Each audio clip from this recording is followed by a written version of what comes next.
Ma allora, intanto diciamo questo, quello che è accaduto nell'ottobre del 2018 non si era mai registrato in Veneto. Cioè un evento meteo così violento non si era registrato né in termini di precipitazioni piovose né in termini naturalmente di vento. Bisogna risalire al 1966 per trovare precipitazioni piovose abbastanza simili, ma nel 66 purtroppo si contarono oltre 100 morti in Veneto, cosa che invece non è accaduta nel 2018 per fortuna, e forse anche non solo per fortuna, perché abbiamo investito già prima che succedesse Vaia su tutta una serie di opere di prevenzione, quindi difesa del suolo, che hanno resistito e sono state efficaci nel garantire la incolumità umana.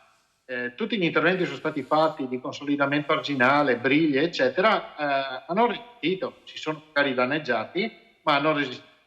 E questo ha comportato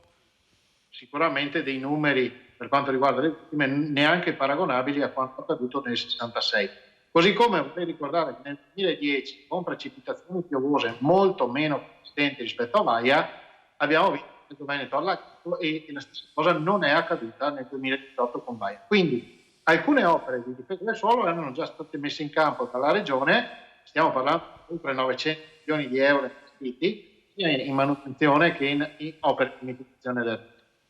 Dopo Vaia si trattava di ricostruire tutto quello che si è danneggiato con un evento appunto catastrofico come quello. Vorrei ricordare che l'allora capo dipartimento della protezione civile, quindi uomo avvezzo a vedere scenari complessi,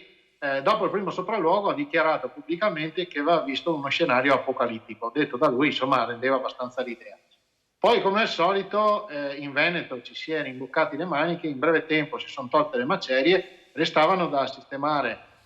tutte le opere danneggiate e ovviamente togliere gli alberi. Oggi siamo arrivati alla vendita dell'85% degli alberi schiantati, abbiamo attivato 1500 cantieri nei 2 anni passati, ne attiveremo altri 300-350 quest'anno per un investimento complessivo di altri 900 milioni di euro.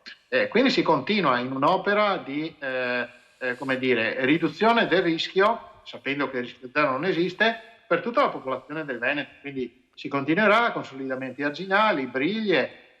bacini di laminazione, insomma tutto quello che può ridurre il rischio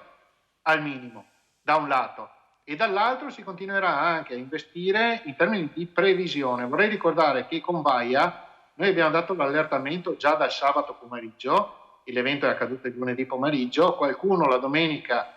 in maniera anche piuttosto pesante diceva che stavamo esagerando, ma il fatto di aver chiuso tutto in provincia di Belluno il lunedì pomeriggio è stato assolutamente importante, e questo è stato grazie agli investimenti che abbiamo fatto nel sistema previsionale di cui si è dotata la Protezione Civile del Veneto e che ha avuto il plauso anche del Presidente della Repubblica Mattarella quando è venuto a Belluno il 12 marzo 2019, dove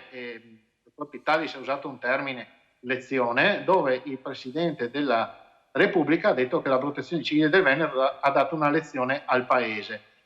Evidentemente questo mi ha fatto molto piacere, perché credo che un riconoscimento del genere in Veneto del nostro sistema di protezione civile possa essere un motivo di vanto, perché non solo numericamente abbiamo il più alto numero di volontari rispetto agli abitanti, ci supera di non molto la Lombardia, ma ovviamente al doppio di abitanti, ma sono anche volontari preparati e c'è un sistema anche fatto dagli enti pubblici che ha dimostrato di funzionare. Continueremo a investire sulla tutela del territorio, su questo non ci piove, e io credo che il vero salto di qualità, soprattutto per i territori marginali, potrà esserci nel momento in cui ci sarà il riconoscimento dell'autonomia, garantendo la possibilità alla Regione di applicare fiscalità di vantaggio su alcune aree, perché oggi non è possibile per le regioni a statuto ordinario, ma qualora ci fosse l'autonomia potremmo andare a fare delle scelte dove ovviamente, se la montagna costa di più e vivere in montagna ha più disagi, si può intervenire per evitare lo spopolamento di queste aree, ma non solo la montagna, anche altre aree svantaggiate, penso per esempio al Polesino o altre aree, andando a dare una mano ai cittadini che scelgono di